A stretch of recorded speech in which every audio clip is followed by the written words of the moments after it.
What's up, guys? Robert Optimal Bodies. Now, recently I've done my top 5 fitness and training myths.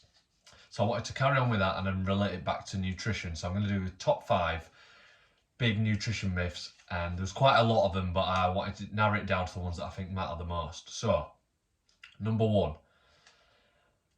very controversial. A lot of these are controversial, as you'll see, but I'll try to explain them the best I can. But the main thing is to do your own research, be skeptical, and think, why are these myths in place? A lot of it is just to make money, to sell medication, drugs, etc. But please have an open mind. So, number 1 is high cholesterol causes heart disease. Obviously, because it gets said so many times, it's just taken as gospel. You think high cholesterol's bad, and that's it. You have to be put on a statin. But what are they getting out of it? What's Big Pharma? What are the pharmaceutical companies getting out of this? It's a multi-billion dollar pound industry is selling statins.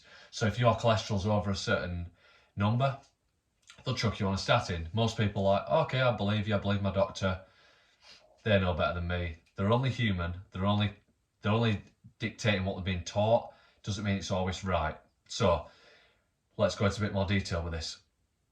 For one, you'll heard of LDL cholesterol maybe, and HDL cholesterol, or good and bad cholesterol. So usually it's when your LDL cholesterol is high, they'll try to put you on a statin. But why is this? Because they think it's going to cause a heart attack or a stroke. It's linked to atherosclerosis. But half the people that have heart attacks and strokes actually have normal cholesterol. So it's like, well, what's going on there? And it's shown that people with high cholesterol can actually live longer. So it's like, how is this so backwards? How have they got it so wrong? Again, I think it's just because they're trying to make money off these statins. So LDL isn't actually even cholesterol. LDL stands for low density lipoprotein, which basically carries the cholesterol. So it isn't even cholesterol. So if you're saying I've got high cholesterol, it's not even cholesterol that they're measuring. They're measuring this, basically this, say it's like a bus that carries the passengers. The passengers are the cholesterol. So you've got high LDL, and then think of this. Every cell in your body makes cholesterol. Every cell in your body is made of cholesterol. Your brain, your skin, your teeth, your organs, your nails, everything you can think of. It's got a cell membrane. It's made of cholesterol. So why would something that your body makes naturally need to be suppressed, and why would it be trying to kill you? So long story short, if you look into all the science and the physiology behind it, there's absolutely no evidence that having high cholesterol causes heart disease. Sure, when there's a problem like a blocked artery, cholesterol is at the scene of the crime, but it doesn't mean it's caused the crime. So it's like blaming the firemen for turning up to a house that's on fire, for causing the fire. Did they cause the fire, or they're trying to put it out? So look into it, be skeptical, and I'm not saying don't go on a statin, but do your own research. Have a look at the life expectancy of people that go on statins compared to people who don't, and you'd be very, very surprised. Number 2, fibre. Brilliant, isn't it? High fibre diet sounds great. Again, it's because of what it's marketed as. You see heart healthy cereals, Weetabix with a little heart on in the supermarket. It's high in fibre, it's heart healthy, etc. So again, this comes from no scientific evidence whatsoever. And actually, the science and research is proving that it's actually the opposite. So the myth is that fibre is good for you. Fibre is not an essential nutrient, because there's people that have done carnivore diets for 20, 30, 40 plus years, and then if you believe what I believe, that we evolved as carnivores, that fibre would have been very, very scarce. All it is indigestible plant matter. So what it means is, it's just, why would you put something in your body that just goes straight through you? You're not getting any nutrition from it. We're not ruminant animals that eat grass that can ferment the grass and derive fatty acids and essential amino acids, etc. from that material. That's why the more fibre you eat, the more you just produce your bigger, more frequent bowel movements. So if you think about it logically, why would you? It's like putting more, say you've got a traffic jam, it's like putting more cars in the traffic jam. It's going to cause constipation, pain, bloating, gas, etc. How is that going to help the traffic jam? So constipation is basically, if you're putting more fibre in, you're trying to pass more through a small hole, if you get what I mean. So it doesn't make sense. But it sounds good because it's thrown about, eat your fruits and vegetables, eat your fibre, high fibre diet. A lot of people, and now it's shown that there's studies on constipation that they get people on a low residue diet, a low fibre diet.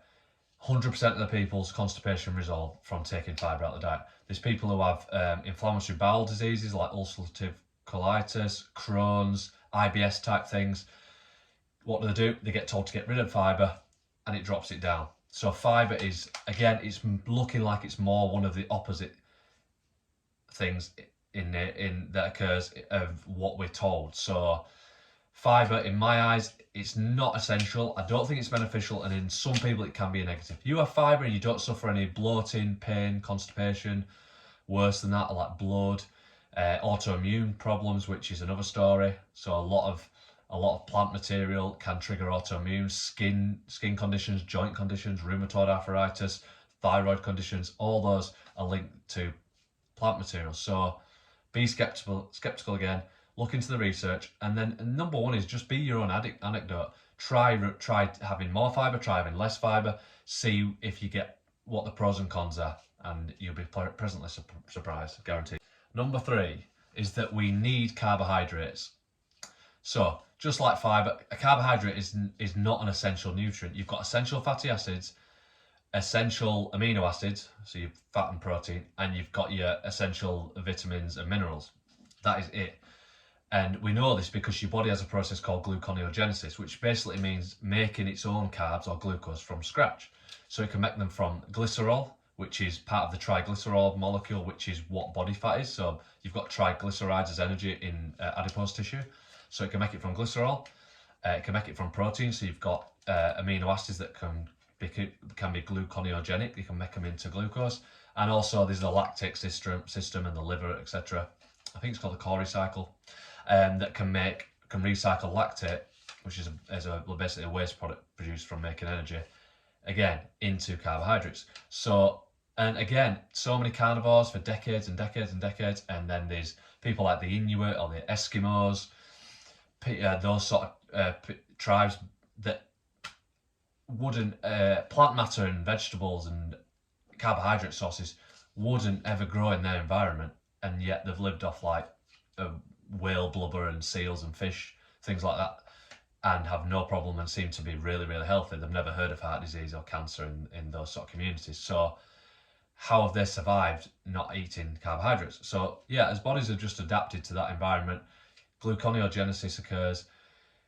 So you get a lot of people, a lot of old school bodybuilding diets that even to this day that you have to have your carbs, and then you have to have carbs before training. Now it's in training, trying to sell you supplements, intra carbohydrate supplements. You need carbs directly after training for their insulin spike. Eating enough protein creates enough insulin spike to create muscle protein synthesis. That's shown in the research as well. So you don't need to ingest carbs. You can make your own. If you're thriving on a high carb diet, who am I to say you don't need them? But you basically, if you eat carbs, your body's very lazy. It doesn't need to waste energy making carbs if you're eating loads. So if you're always eating carbs, then you try go low carb, there's going to be an adaptation period where your body has to ramp up its own production of glucose. So a lot of people give up within the first couple of weeks because they don't understand the transition phase. The body's got to ramp up all the enzymes, all the metabolic machinery to be able to make its own carbs. But once it does, it becomes a carb making machine and a fat burning machine. So basically fat takes over as a fuel source. It's like going from a petrol car, turning it into a diesel car. Okay, so carbs are not necessary. They're not necessary for health, and they're not necessary for performance. Number 4, again, very controversial, a big one. Look into it, don't take my word, but red meat does not cause cancer. There's no study proving this, okay? Anyone can find a study to back them up, but you've got to understand how studies are made. A lot of studies are epidemiological studies, which means basically there's no intervention, there's no like controlled trial where you just get people eating one thing. All they do is look at a population and say, oh, this population eats a lot of red meat, and their rate of cancer is on the rise. So therefore the conclusion is red meat causes cancer. But how is that fair? That's just two things happening at the same time. Okay? What they don't realise, these populations also eat processed sugars, processed carbohydrates, vegetables, seed oils, rancid fats. So say they go to McDonald's, they don't just get the meat. There's a bread bun with that. They have a big milkshake. They have an apple pie. They have the fries. Can you see? So it's how but they're blaming the meat. And again, because they're trying to push this propaganda of vegetarian, vegan food to the masses, and again, it's just making money. How can there's proof that we evolved eating high amounts of red meat, animal tissue, to be where we are today as Homo sapiens. So saying that red meat causes cancer is just a very blanket statement. It's on the news, so you've got to believe it. Your doctor, GP's telling you it.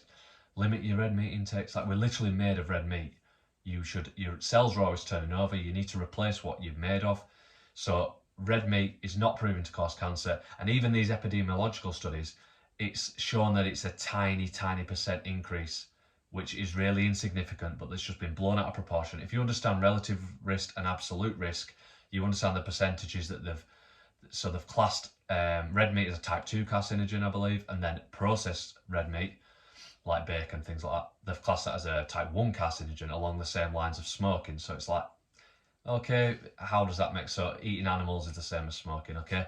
So, but again, do your own research, be skeptical, be your own experiment, be your own anecdote, be your own N=1, see how you feel eating red meat, but as a controlled trial, which they should have done, which again, now since then, they've had carnivore studies. I think there was over 2,000 participants, and every health metric got better. There were people getting off the diabetic medication, off the blood pressure medication, etc., and no negatives. Every health metric improving when they studied these carnivore groups that just ate meat. So if you isolate meat on its own, it's not looking to be a problem at all, if not the best health food. And number 5, as we kind of spoke with the fibre section, the myth is that vegetables are healthy. Okay, it's a big sell. Okay, I get that. Again, it's like, oh, eat your 5 a day, things like that. But if you look at yourself, I've said of this before, but I'll say it again. If you're a vegetable stuck in the ground, what can you do? If you're an animal, you can run away, you can scratch, you can bite, you can fight. A vegetable, so plant material, as the co-evolved with humans, they've had to either make themselves taste disgusting and bitter, or they have to produce poisons, or both, or toxins, plant defense chemicals, to deter predation. So basically to stop animals and humans, where animals basically, from eating them. That's their only defense mechanism. So what do? They produce these defense chemicals. So you've got things like lectins. Gluten is a lectin, so we've all heard of gluten. You've got oxalates, you've got tannins, isothiocyanates, you've got phytic acid, digestive enzyme inhibitors. So all these things can cause havoc in the human body to deter people from eating. So it's basically to put off humans and animals from eating them. It's their only defense mechanism. Yet we're told we have to eat 5 of these at least a day, and the more is the better. So again, be your own anecdote. Try removing vegetables. Again, fibre is going to go along with that. So you don't get much fibre from animal matter. So plant matter as a reduction. And I've seen time and time again, not just from what I've seen on like in the literature podcast, my own clients getting rid of things like psoriasis, eczema, asthma, rheumatoid arthritis, osteoarthritis, acne, so all this joint pain, mental health issues, depression. I've seen it all. Like I've got messages from clients telling me that. I've got pictures of clients' skin clearing up. You'd be amazed. So it's looking like that these defense chemicals get into the body. They can do things like, say, like isothiocyanates, like sulforaphane, can inhibit the absorption of iron at the thyroid. So a lot of people with hypothyroidism can actually, because they're consuming like Brussels sprouts, spinach, kale, all that sort of family, this brassic family of plants, I believe. So it sounds backwards, it sounds really healthy, but it can do things like that. I've eliminated tomatoes before, and my knee pain went away. Really weird, but because my diet's that sort of, I know exactly what I'm eating. That was the only thing I removed, and that's helped. I put them back in, the knee pain's come back. I've had people like my dad who've put in certain foods, and then he's got some eczema. Takes the food out, the eczema goes away. So this is the idea of these plant defense chemicals. Again, if you're eating loads of plants, vegetables, and you're thriving, you feel better on that. You don't have any autoimmune issues. You don't have any joint pain, any skin, any depression, skin issues, any depression, any digestive issues. Crack on. But again, be honest with yourself. Be your own experiment. Try it out. And I've had people remove plant matter, and bilateral shoulder pain disappeared within 3 days. So it's hard to ignore all these things. It's hard to keep your mouth shut. But again, you do you. If you thrive off it, brilliant. Or be honest with yourself, remove certain foods. Start like, that's why the carnivore diet's like the ultimate elimination diet. You start at just meat and then you can gradually add things back in one by one. Say you're just eating steak for a month, you feel great, and then say you add some broccoli in and you start to get cravings, or you start to get joint pain, you start to get acne. Be honest with yourself. And then the main thing again, why I think vegetables are healthy, everyone's got different detoxification limits and pathways in their body, thresholds. So some people can eat vegetables no problem whatsoever. Some people eat them and the whole skin breaks out in psoriasis. So everyone has different sensitivities. I'm not saying that everyone needs to cut out vegetables. I'm just saying if you are one of those people that are thriving, that like your digestion, your skin, your libido, etc., then try and see what happens. So if you're quite sensitive to them, I've spoken of this before, last little topic on this is these, when you have, say you have gluten in your body, a plant defense chemical, and this creates an inflammatory process, that your body cannot differentiate that from a virus or a bacteria. So what happens? When you're ill with a viral infection, for example, your body locks away its dopamine, okay? Because dopamine is needed to make, it locks away its iron, because iron is needed to make dopamine, but iron is also needed for viruses and bacteria to thrive. So what it does is, makes sense for evolutionary point of view, you get a virus, you get a bacteria infection, it locks away its iron so that bacteria and virus eventually has to die, it can't thrive. But iron is also needed to make certain neurotransmitters such as dopamine, adrenaline, noradrenaline, serotonin, etc. So what does that? We've spoken about dopamine before. A lot of people know it as this like pleasure molecule. It's like motivation and drive and happiness. So that's why you feel so crap when you're ill. Your body's trying to protect yourself, so it can't provide iron to the bacteria, but it also can't create dopamine. That's why you feel lousy, unmotivated. You just want to lie on the sofa with your favourite film, eat crap food and comfort eat. So that leads me on to that. If you've got these certain compounds in your body causing this lack of iron, which therefore causes lack of dopamine, mental health, depression, even towards suicidal. But what do you do when your dopamine's low? You're looking for that any little thing that can cause a squirt of dopamine into your body. Most people do, they comfort eat. Okay, so it sounds like a long shot. Try it, but I've had clients report back to me that they end up binge eating from introducing plants and vegetables back into their diet. Might sound crazy, but things like oats, like cereals, bread, things that might contain gluten and other plant defense chemicals, that it can cause it's like a gateway to getting back on, say heavier drugs, but like sugar and more like pasta, sugar, sweets, chocolate, is wanting that craving.